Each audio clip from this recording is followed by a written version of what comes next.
Hello, there we are. Hi, everybody. Welcome to the Nice Moves June 2020 live stream. It's about colonizing Mars with Zak Katara. It's going to be a lot of fun. You're going to learn a lot of things, and I hope you sign that waiver for in case your head explodes, we are not liable.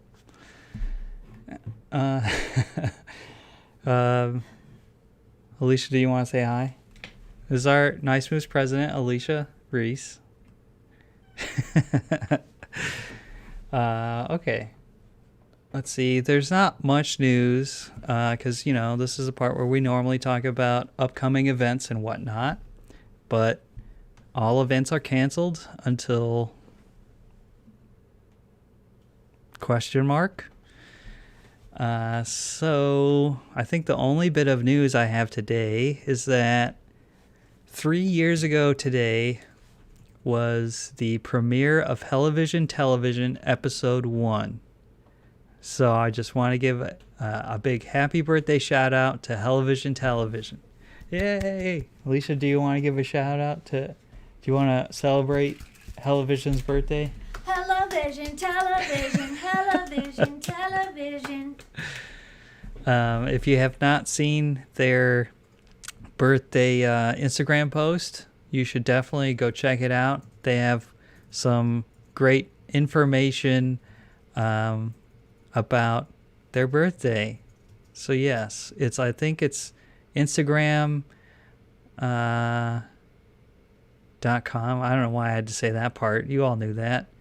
But their username is Hellivision Television, I believe. I just got to double check. Yes, it's just at Hellivision Television. Okay. We have 16 people watching. Oh, we have some chatting going on. A lot of hellos.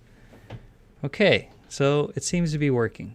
Oh, one thing I would like to say that our president, Alicia, asked me to say is that if you could subscribe to the channel, that would be amazing, so that when we paste YouTube links, they can say youtube.com/nicemoves instead of come visit our channel, youtube.com/YZB whatever.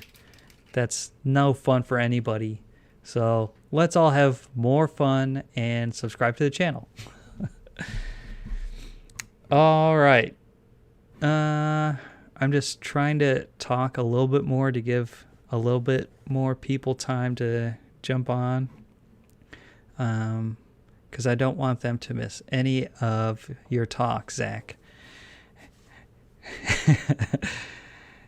and they can't hear you yet, but he said he appreciates it. So just believe me that I'm not lying. Alicia, can you... What's that? Are you... Yep, I'm sharing. Okay, Alicia is sharing. I've only gotten Facebook so far. Okay, how about this, Zach? When you start your introduction about yourself, talk slowly. All right. Okay, so I'm going to unmute you now. You are now live, and then So you're sharing your camera, right? Yes, you are. Yep. Okay. Hi. And then I gotta... Whoops. That's a spoiler. Oh. Ooh, okay, whatever. Transition. Hello. Welcome, Zach. Hi. Welcome to Nice Moves live stream. How are things? Pretty good. Yeah, I'm excited to be here talking to you guys about proceduralism and Houdini, because if you've ever met me, I probably talk at length about those things. So it's good to just get it out to everyone in one go. So will everybody be able to open up Houdini right after your talk and do what you've done? Probably, I don't know. I mean, if you're really fast at Houdini, yeah. it's not really a step-by-step thing, but certainly open up Houdini when I'm done talking and get into it because it's a lot of fun. What first attracted you to Houdini? I would say just the flexibility of it. I hate going back and redoing work, and really this is what that's all about. Procedural assets are completely flexible. You can modify whatever you want, and well, whatever you specify, and stuff will work. So I just love the time-saving aspect of it, because I have little patience for for software that just wastes time. So Yes. We hate wasting time because it means you can make fewer cool things. yeah, definitely. So stop me if I'm like stepping over your talk a little bit, but as someone who only knows that Houdini requires a lot of math. Wrong. That's totally wrong. And that's a big part of this.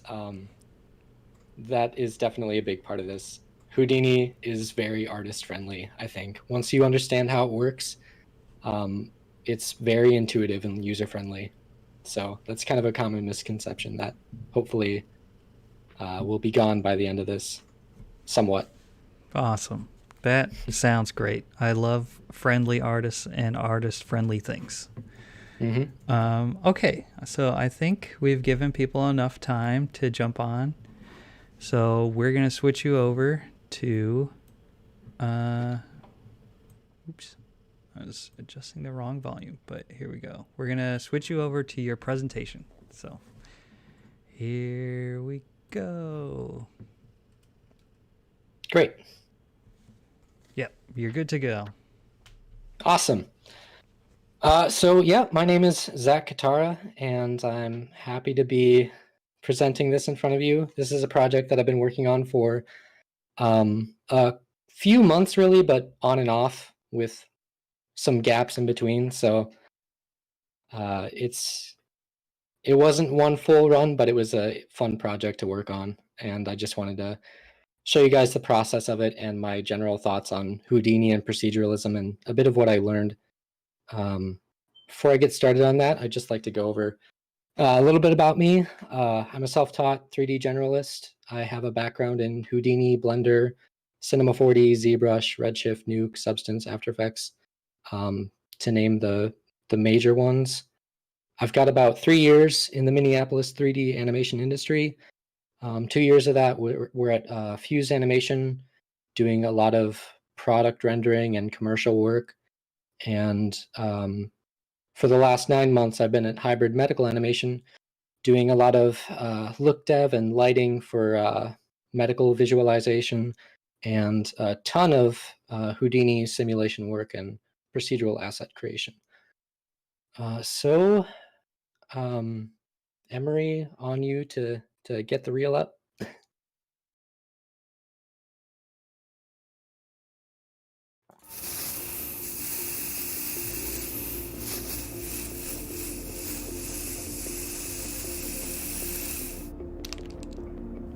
So, what do you think? This is dope, man. Like, crazy good. You really think so? Yeah, I could never do something like this. I don't know, your stuff has been getting way better. You should see if there's any places in town that want your work. Nah, I don't really think I could make a living doing that. Oh yeah, 'cause the way you make your living right now is so great. Ouch, dude. I just... Sorry about that, everybody. Let me try to fix this. What happened? Okay, we're going to switch back to your presentation while I try to fix your reel. Okay. Oh.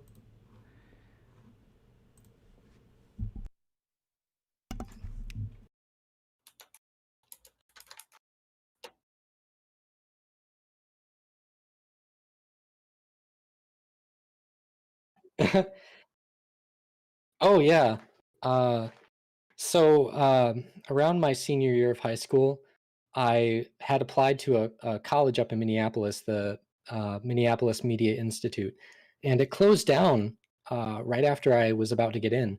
So I spent that summer directly after high school, learning Blender, and I was able to build up enough of a portfolio to kind of get my foot in the door and land a job at Fuse Animation.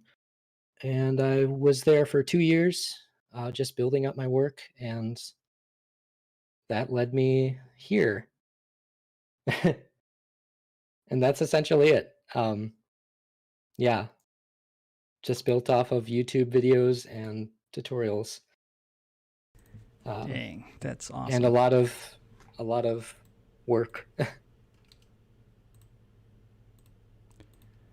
Sorry, still trying to figure this out.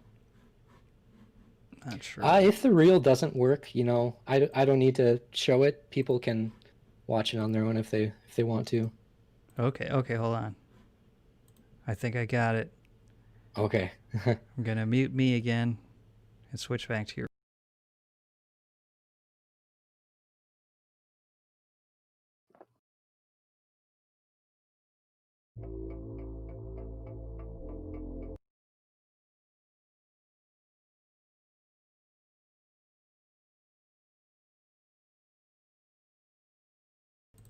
The reel does not like being played on the main screen, everybody, for some reason. Because when I have it in my OBS staging area, it plays fine. But when I switch over to the live stage, it is just like, nah. Which is a huge bummer, because this reel is amazing. And I get to see it. Why shouldn't you all get to see it? It's not fair. Let me try one more thing. Bear with me. Trying one last thing to get this working. Do.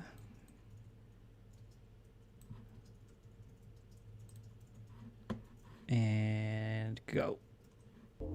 Okay, I think it's working.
Great.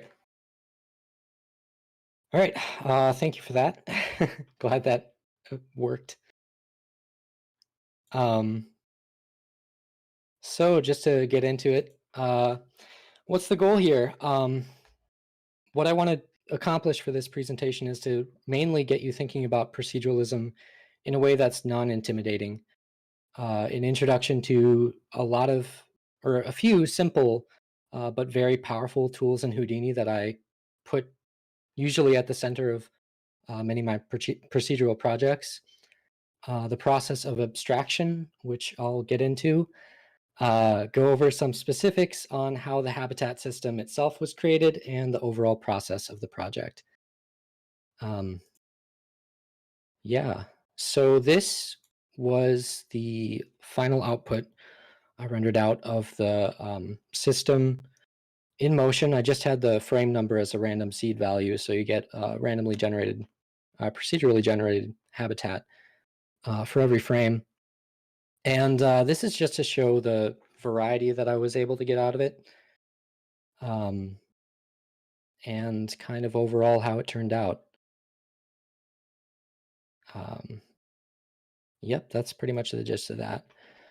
So before we get into like the project itself and my overall process, I think it's important to go over exactly what I would define proceduralism as. Proceduralism overall is a live system which allows for an asset to be changed with ease, mass creation of assets when combining logic with randomization, and controllable parameters. So it's not completely random, but it's randomization with control. And creative time travel, which I'll explain. So time travel in the creative process. This is just a way I like to think of proceduralism in general, as more of a timeline rather than a linear thing. So the overall creative process for a procedural system versus a destructive system, at least in Houdini, it's very similar. The major difference being all of your steps are live. None of them are directly baked in unless you want to bake them into a file cache or something. And you have these logical links that you set. You kind of have to think ahead for that to allow you to modify anything along this process and get a finished output instantly. So if I was to change something in this destructive workflow, essentially go back in time in the creative process, I would have to perhaps undo some of the stuff that I've done, which effectively destroys the timeline, and you have to create an alternate timeline of the steps that you take, which adds time, and in some cases wastes a lot of time if you have to do it for multiple assets.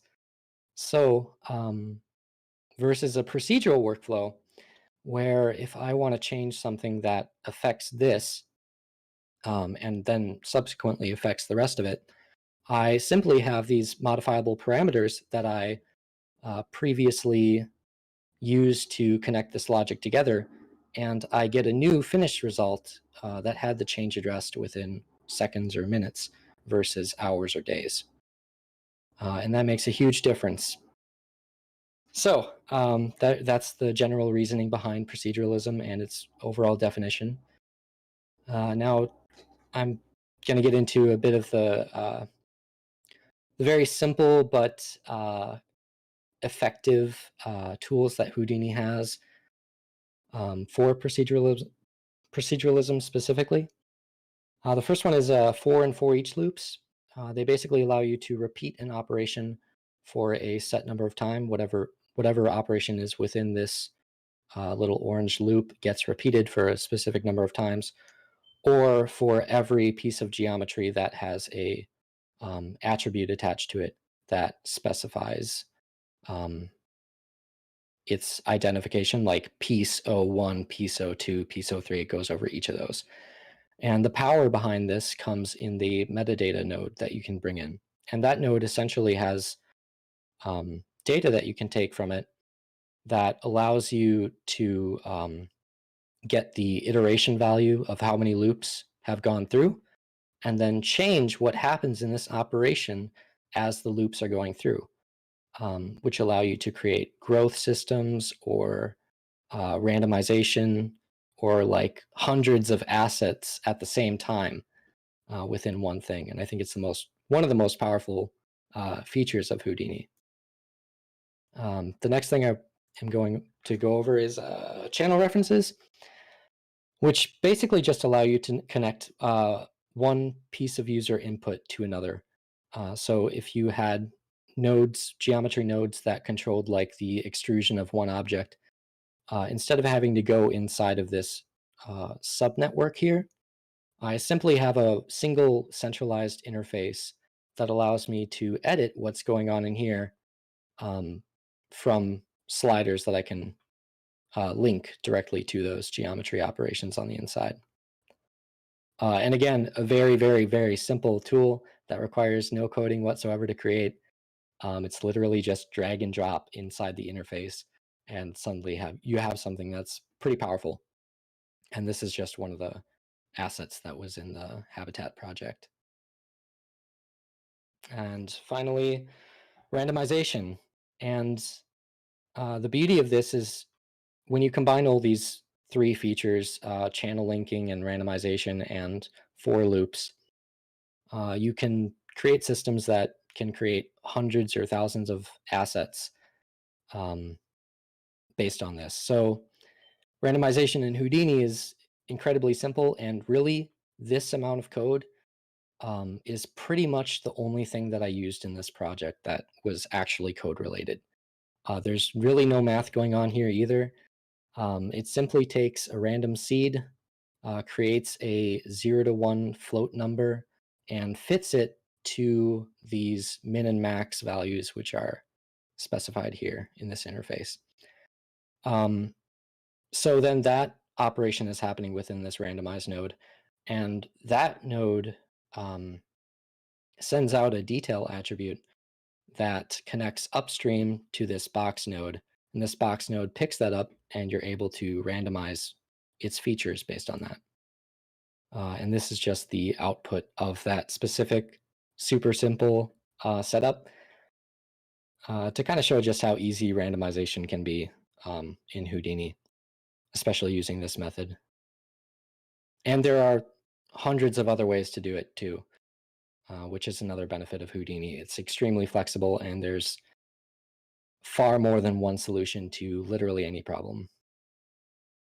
So the process of abstraction.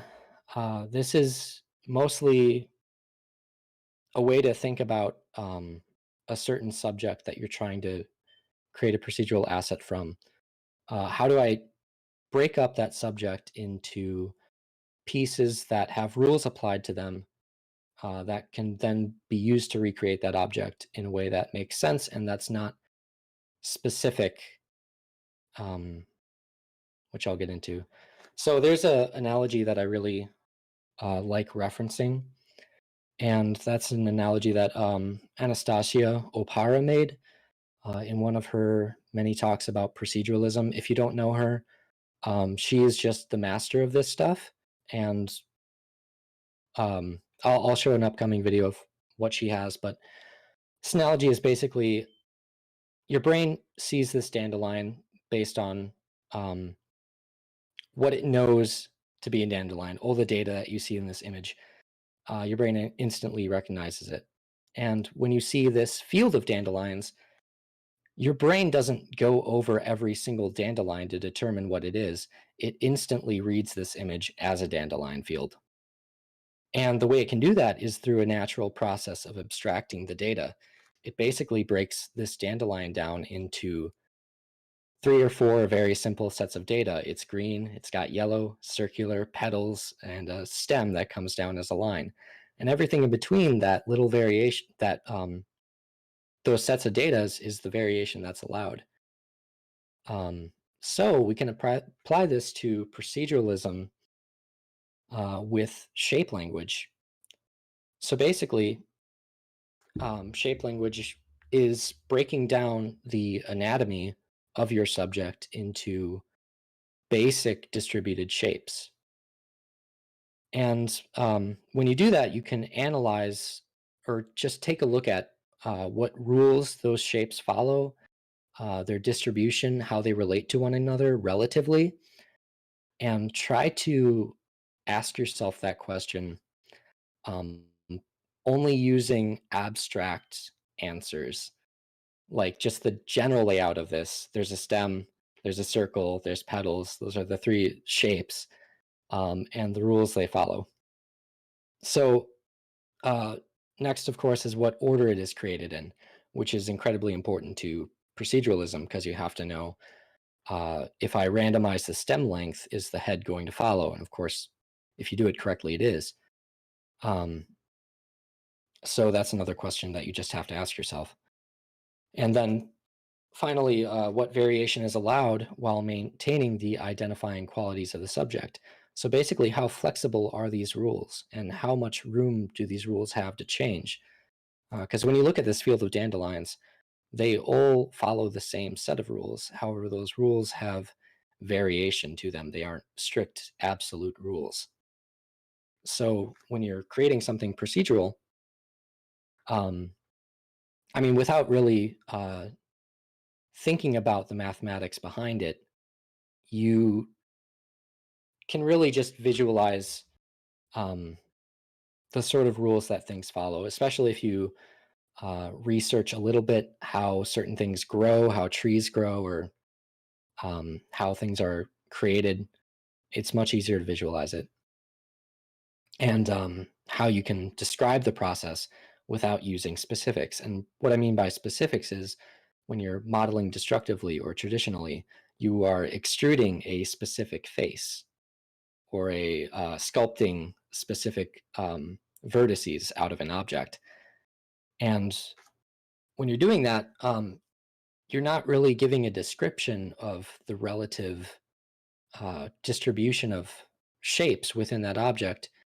You're simply giving it raw data. You're giving it constants. And the goal of proceduralism is not necessarily to give it constants, but to give it values that then cascade within the system to allow for an output to be generated that is relative to itself and that follows the general rules of the subject that you're trying to make procedural. So that was a lot, but I hope that makes sense. So now that I've gone over that, I can start getting into the evolution of the project. I was overall at around the same time that I was starting this project.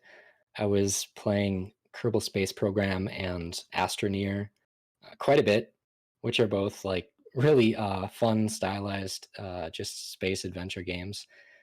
But I was really inspired by the modular nature of it, how everything kind of just connects together, especially in Kerbal Space Program, like docking a space station mid-orbit, and just the way everything is, placed and then connected together.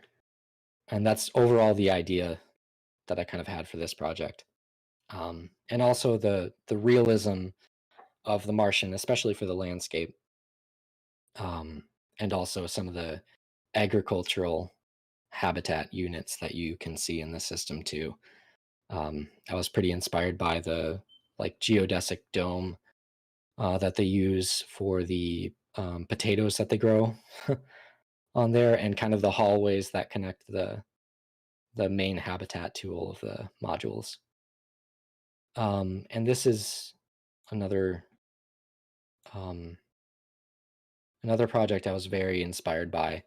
And this is, again, Anastasia Opara, who I referenced earlier in the dandelion analogy.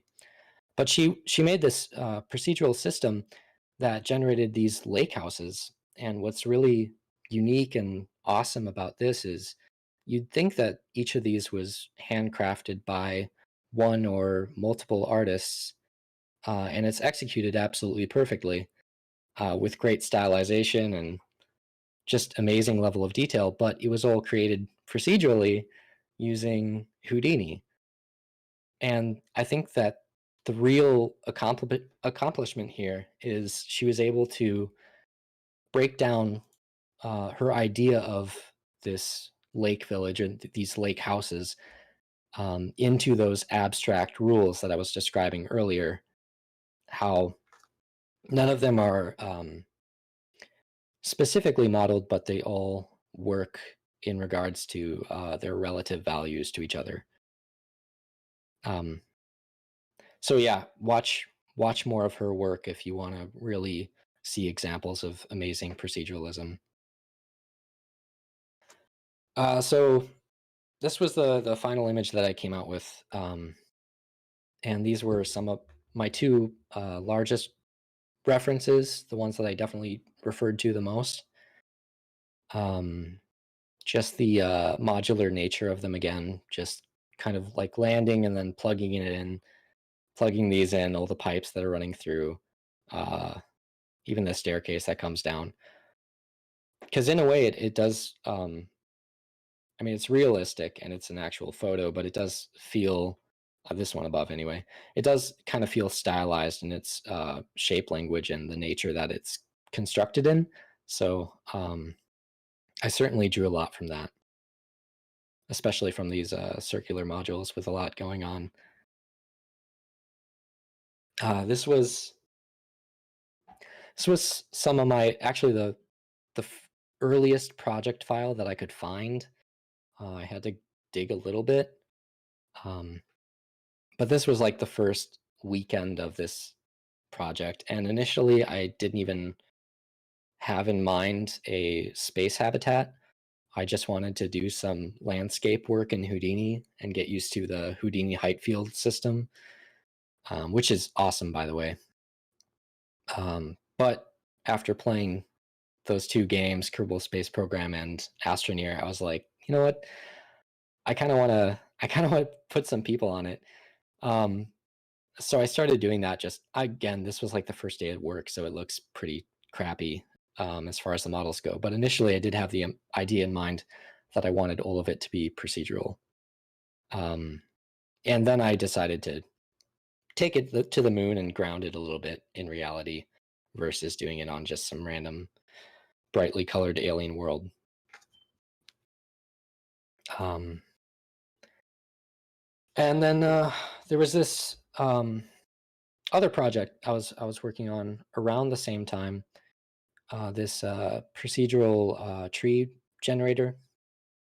And there was a surprising amount of useful techniques here that I was able to translate into the habitat generator. Like this main system that you can kind of see here is actually very, very close to the branching system that the habitat generator uses. Basically creating copy points and then copying branches to those points, modifying them in this for loop and then copying them again. But yeah, that's the benefit of working on more than one procedural system at a time, because there are definitely times where you will get kind of locked up trying to think about how to execute something. And it really helps to free your mind and be able to have some more input coming in. And the best way to do that is to have another side project just going at relatively the same time to kind of come across its own problems and its own solutions, and then you can translate them to the main project you're working on, which is definitely one of the most effective ways to learn Houdini and this kind of stuff. Just work on a lot of different projects, and Houdini certainly has the variety to allow you to do that. And this is the first iteration where the habitat system started coming together and started working.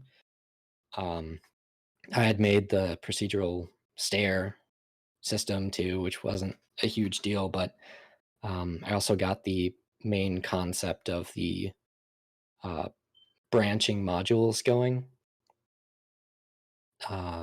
without the curvature that I eventually added to the halls, but the basic stuff was there.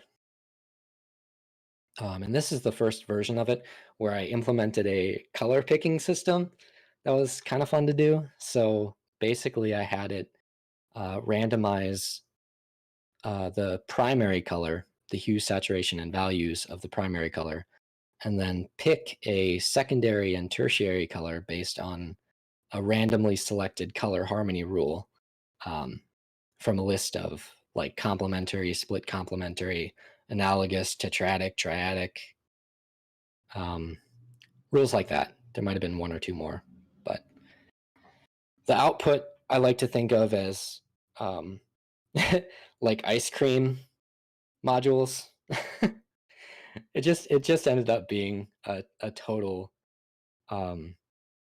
ice cream look for it. But I didn't mind that because, again, it just shows the absolute variety that comes with randomization, but also having it follow some rules like color harmonies to make it interesting to look at. Like you look at this and you realize how many colors that you see in relation to one another that we generally see in a lot of other things. Like you see a couple in there that just look like bumblebee colors like that. But I think that's just an interesting outcome of that little addition.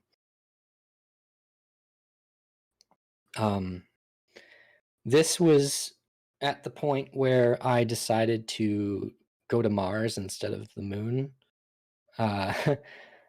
Just because I don't know, everyone's talking about Mars, so I felt like I took a further step in my habitat, and I felt like it was necessary to take another further step and take it to Mars instead of the moon. So this was just messing around with Houdini height fields and getting some lighting and overall composition in there. I wanted to start thinking about that pretty early, just because I'm a lighting artist primarily, lighting and look dev artist, so I really enjoy getting the lighting and stuff in there as early as I can. And this was just a quick nuke comp of that without any textures or anything. And this was after I added a few extra modules. There's like an air conditioning or air filtration unit on some of them. I'll just pause this because it goes really quick. And then, but the major thing about this is I added a new random bend in the hallways that are produced, which had me reworking a little bit of the system, but overall it worked. And I think it gave it kind of an interesting effect where it, to me, it reminded me of a sea urchin or a octopus kind of like splayed out on the ocean floor. And that just combined with the colors just really, I think was a fun improvement on it. And it made it look more like humans built it, because we're all kind of disorderly, and just having that extra curvature just really made it a lot less rigid and bad looking. So okay, and this is the point where I decided to switch to World Machine for the terrain. The main reason being I was working on an Unreal Engine project, and I was doing a lot of terrain stuff. And this was kind of after a break between the habitat. So I just discovered like the absolute speed of World Machine compared to Houdini's height fields, as awesome as they are. And it's like something that's definitely not in many main 3D programs, having the terrain creation system directly in it. But World Machine is just absolutely built for it, and it's like 100 times quicker. But the main benefit of World Machine in my eyes is the ability to create this like 30 by 30 kilometer mountain terrain, but also be able to selectively sample areas of it and export them individually as tiles that are totally seamless. So I was able to export this little plateau, which is actually right here, and have my habitat resting on the top of it.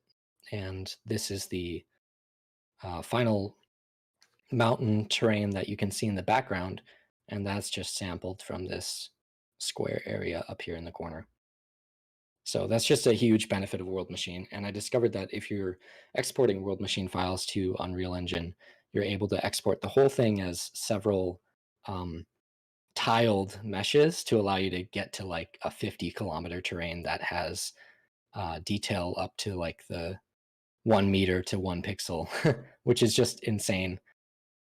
And then along with that, I just created a really simple digital asset in Houdini to allow for easier import of World Machine terrain. Within World Machine, you're able to specify the coordinates of the extents that you want to sample. So I just translated that directly to Houdini, and with this little digital asset, you can copy paste the world machine values into here, specify the height map and color map, and you've got a mesh to work with, which was really useful with laying out the composition. Because if you're just working with overall just displacement as the final render output, which I would never do for for a terrain, but in case you are trying to do that, it's a good way to quickly get it into Houdini. And that's, again, one awesome thing about Houdini. You can just make these little pipeline tools that only take like, I don't know, half an hour to make in some cases, and required no coding whatsoever, and just allow you to create assets that you can reuse over and over and over again for any project without really any work at all. And that's one reason why I think Houdini is, or should, totally take over the 3D industry. If it had like an intermediate pricing between like large scale studio and smaller studios, I think it would totally do that. This is just a drone view I rendered in Redshift a couple days ago of the final terrain that I came out with, and you can see the crazy amount of detail that you can get from World Machine. Whoops, did not want to do that. Just seeing all the erosion lines is pretty awesome. And for the texturing of the terrain, I just mixed a couple of Megascans textures together using some Redshift noise and the slope output of the World Machine terrain.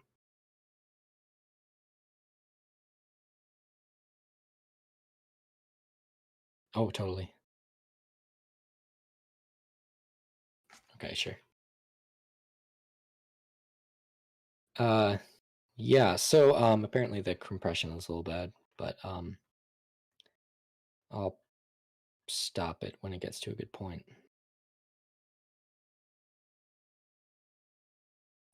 Ah!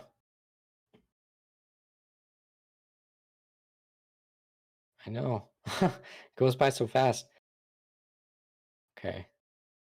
Hold up. I do want to get that close shot working. Ah, there we go. Okay.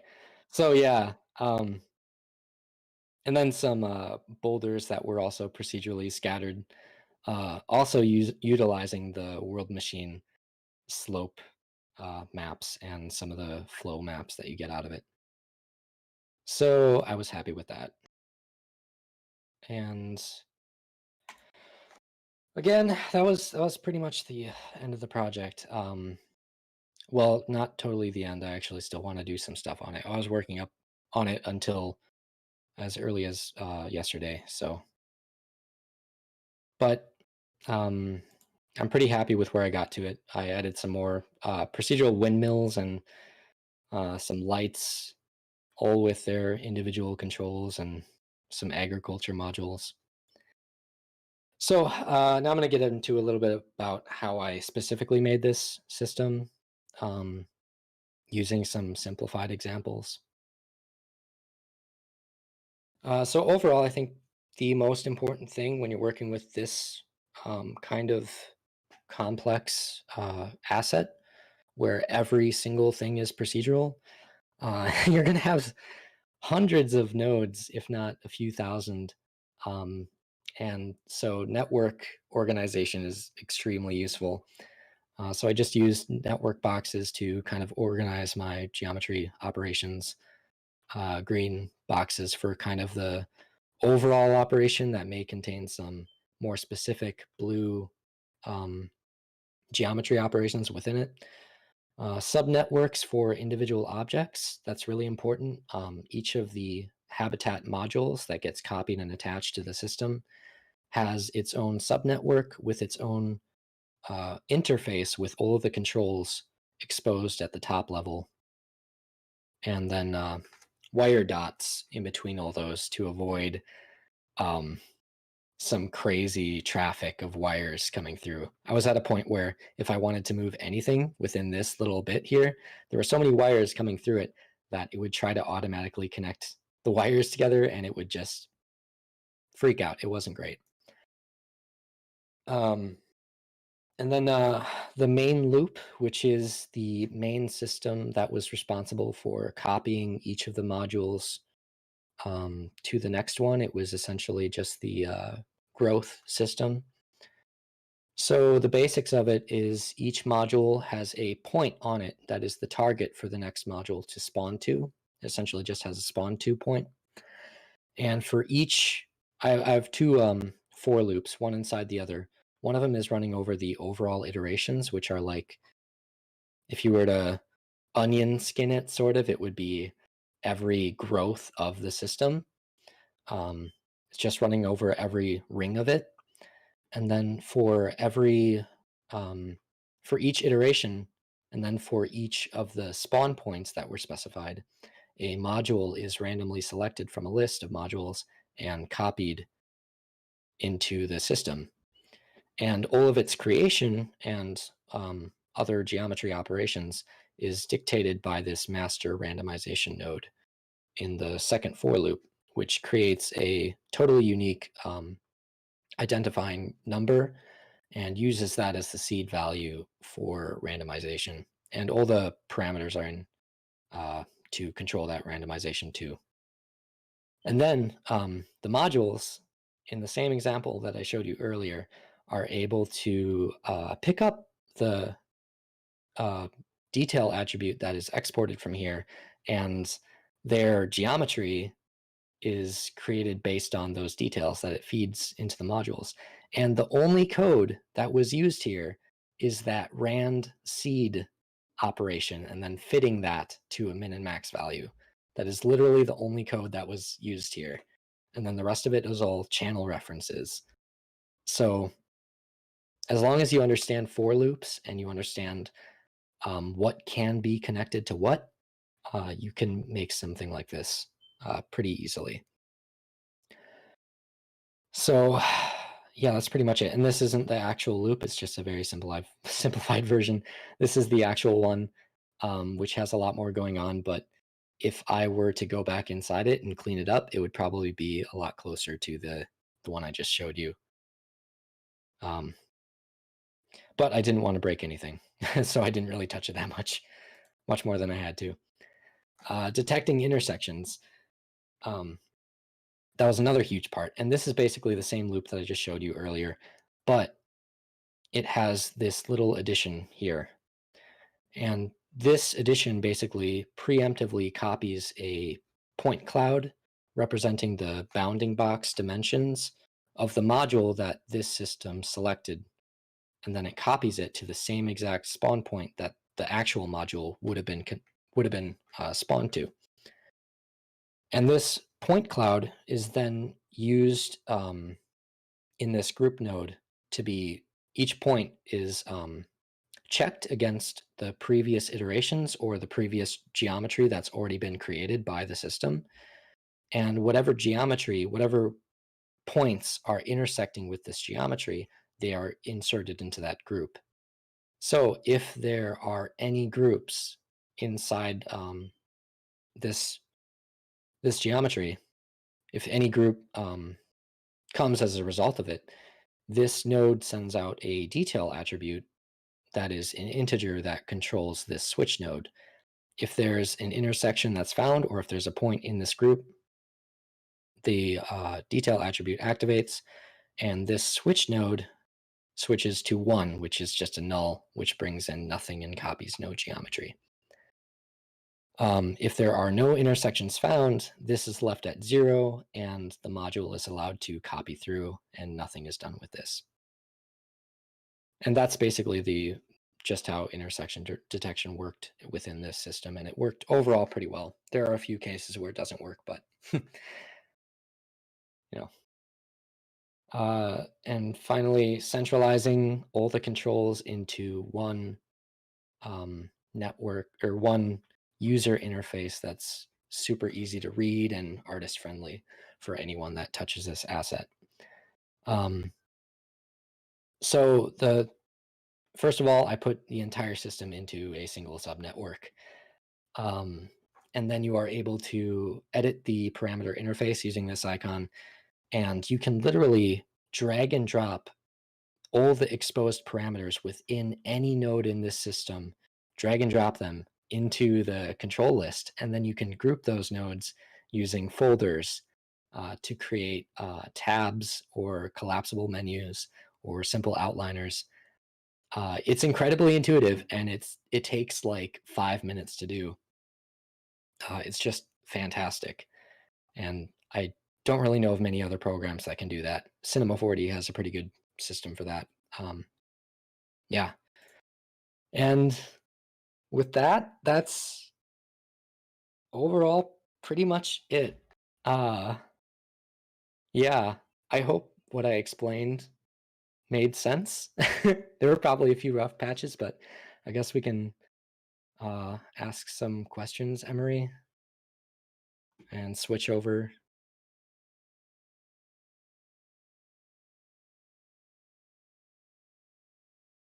Hi.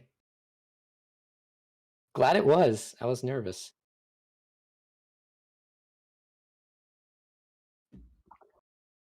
No, it's not scary. Oh,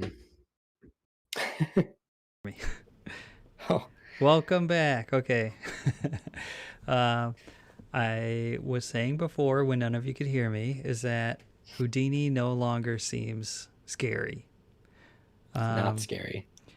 Because I do a little bit of programming, so when you say all you need is some for loops, I'm like, I'm in. Yeah. For and if, that's it. And we have your website up. I'm looking at how much of this was made in Houdini? I think you're muted. Um, Oh wait. not too much that what I have now, honestly. I need to definitely update what I have up there. But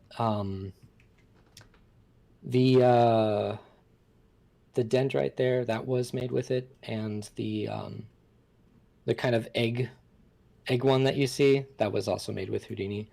That's all I have specifically up on my portfolio right now that was made with Houdini. I've got probably hundreds of just test files that I never totally finished, which it's a bad habit for me, but you know. That's how you learn. Yeah. A lot of times, 90% of what you're using, it can be cool, but you know, it's just a matter of finishing it up. And of course, in the studio, I've been using Houdini pretty much nonstop, which I wish I could share more of, but you know. All right, we're gonna go to a bigger. So we got rid of your portfolio, and now it's just the two of us. My first question is, what's the next level? Is the next level learning a bunch of math? Yeah. I would say it kind of is. I would say it's learning some more math and more coding. And again, I don't have any sort of coding experience whatsoever. Vex is the only language I know, and that's the Houdini's geometry scripting language. But what's, again, nice about it is you can work on so many of these nodes that don't require scripting and just gradually add in like little bits of code to kind of ease yourself in. So it's a really good learning process for that. Nice. So next is Python, for sure. If I can. Well, I can, but you know, try to get there. So we're gonna open it up to Q&A from the chat. If anyone has questions, feel free to ask away, and we'll see if Zach can answer you. Let's see. I'm trying to think of. Okay, so you want Houdini to take the place of every 3D piece of software out there. Yeah. I totally do, because so my understanding is you're making assets, and then you're bringing them in via the for loops and whatnot. Is that right? Well, the for loops are actually what construct the assets themselves, and that's why it's pretty powerful. So within the for loop, the for loop is creating parameters for the other geometry to work on, and then within that loop too, it's executing more steps. So you're not like pre-modeling those pieces? No, none of it is pre-modeled. All of it Okay. is procedural. I And thought that I was, had it like, understood, yeah. but apparently No. I have, yeah, I mean, I've got this huge interface of every single slider that the system can has, and you can control literally every asset in there. All of it's completely procedural, which was why it took so long to make too. But if I wanted to make like 1,000 of these, I can do it in like, I don't know, a couple hours. Wow. So that's the result. You know, you get a bunch of rocks or a bunch of stuff. So And it's a lot of work, but you know, it's worth it. Yeah. I think. After you've set all that up, is it basically like running a set of code in order to make a new one? Do you like? No, it's you. All you have to do is, I mean, I can try to bring it up. I don't know if it'll work through Discord, but I've got the Houdini file open. Yeah, let's try it. And if it crashes Discord, we'll relaunch Discord, I guess. Worst case scenario is it doesn't crash Discord, but it crashes Houdini. Oh, okay. But I'm not too concerned about that. So everything is just through this. I have controls that allow you to isolate each module that you're currently working on, so that you can, and then all these like have their own parameters that you can modify just from the main interface here. So again, you don't have to go in this at all, which again was just like the overall goal of this, to be able to modify anything from one spot. Dang. Yeah. That's wild.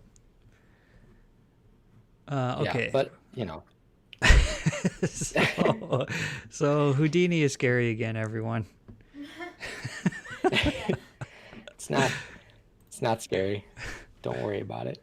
Okay, we have a couple questions from the chat. Patrick Schwalbe asks, how long does each iteration take to calculate in the examples that you showed?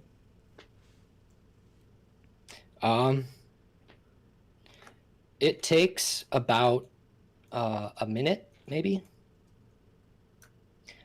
Yeah, around a minute or a minute and a half, something like that. So I mean, the more you add, the more. Patrick's way into Houdini too. So yeah. Is a minute fast? Because I mean, it's faster than modeling it by hand. I'll say that. I'm asking questions from like total new perspective. But yeah, when you say it like that, it's faster than modeling it.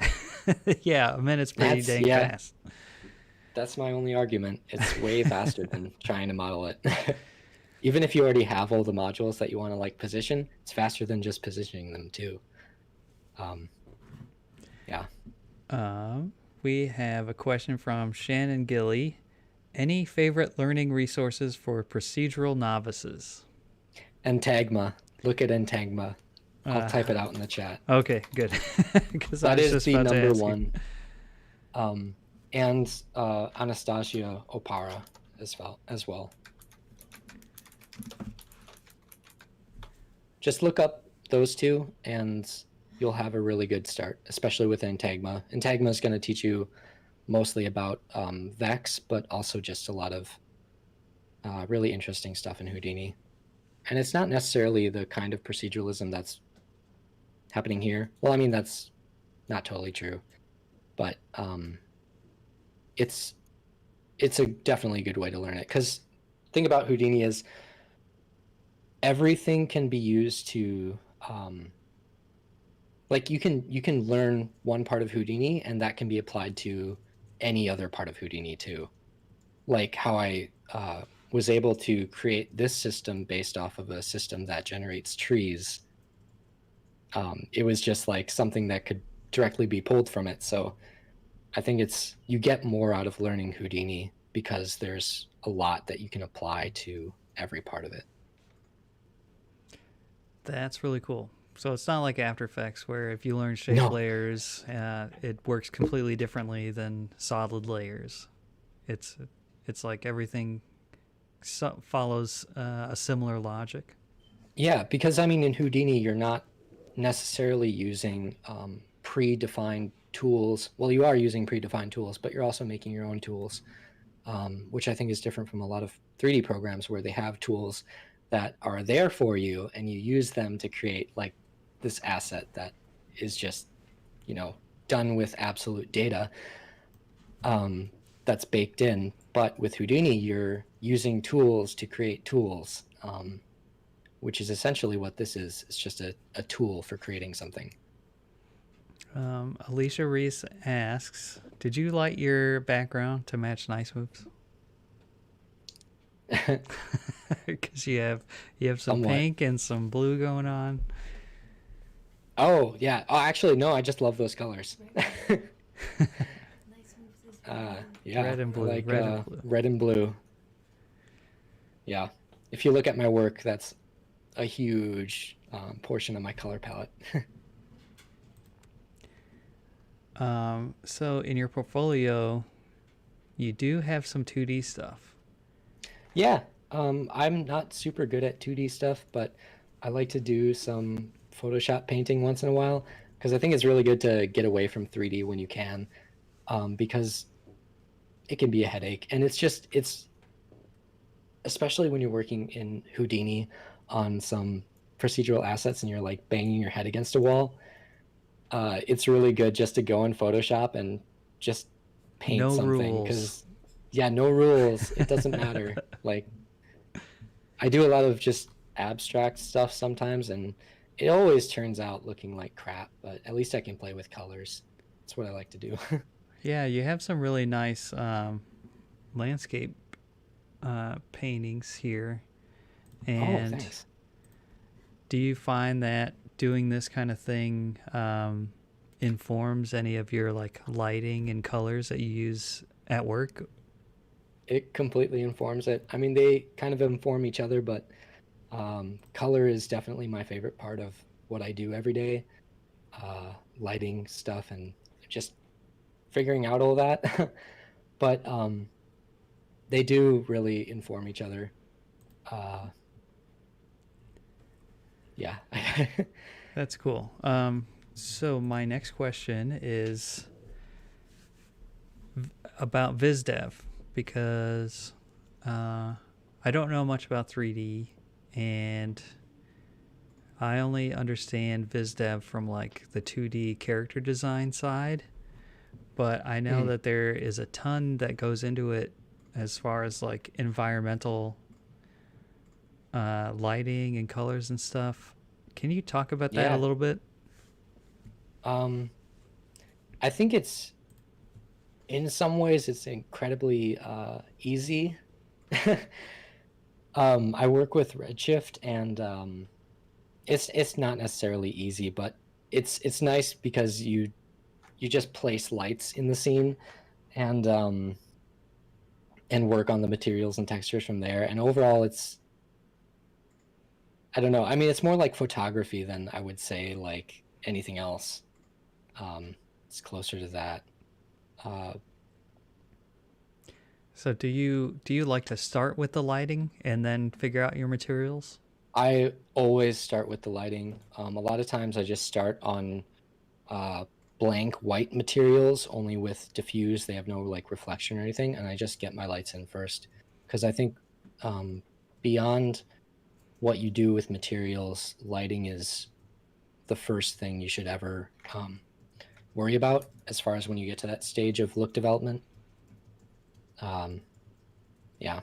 And then I gradually add in my textures.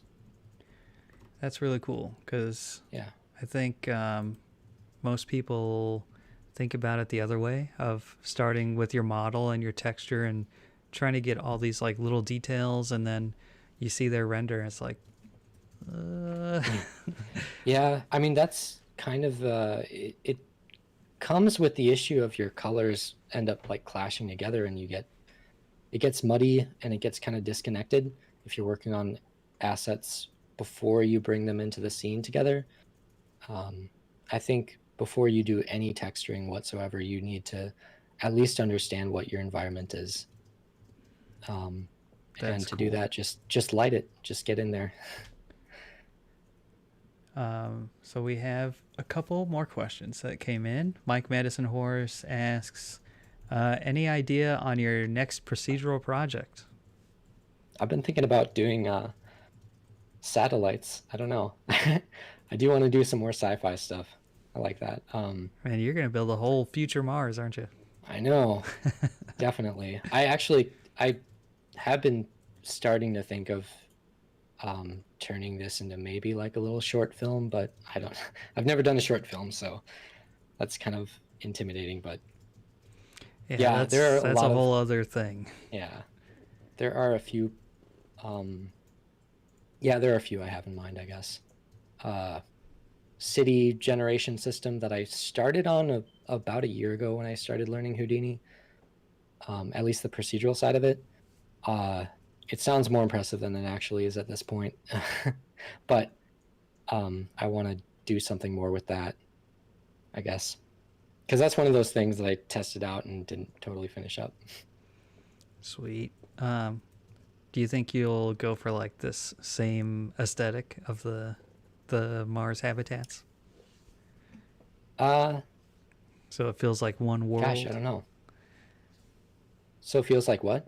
So it feels like one world. Oh. I mean, that's a really cool idea. I mean, if you want to make a short film. Maybe. Yeah. We have a question from Bo Giles. I hope I said that right. How do you decide the color of things like dendrites or microscopic things? Is it based on whatever works or personal preference or science details? I look at reference before I try anything. Look at photography, and especially one thing that I like to do is, first of all, like look at the subject that you're trying to recreate, but also look at something that's totally different from whatever subject you're working on. Like if you're working on something that takes place, I don't know, in a desert, look at some ocean photos. I don't know. I mean, that's a bad example, but but basically, like try to like complement the subject you're working on with something that's totally different. For a lot of stuff, I like to look at mushroom photography, because there are some wild looking mushrooms out there, just to like come up with some interesting surface details and like how the light interacts with it. And overall, just the color palette. Like mostly when I look at reference images, I'm looking also, surface details, but mostly just overall color. Because overall, I think color is more important than realism, or it should be your first priority. That leads perfectly into Shannon Gilly's question. Many people work in color first look dev. What do you like about a lighting first approach?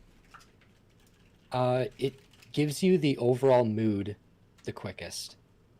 It gets you to like your final stage quicker than anything else. And if you're looking for a really good reference of abstract, unspecific forms that just show a bunch of color, look at rawandrendered.com. I'll type it out in the chat.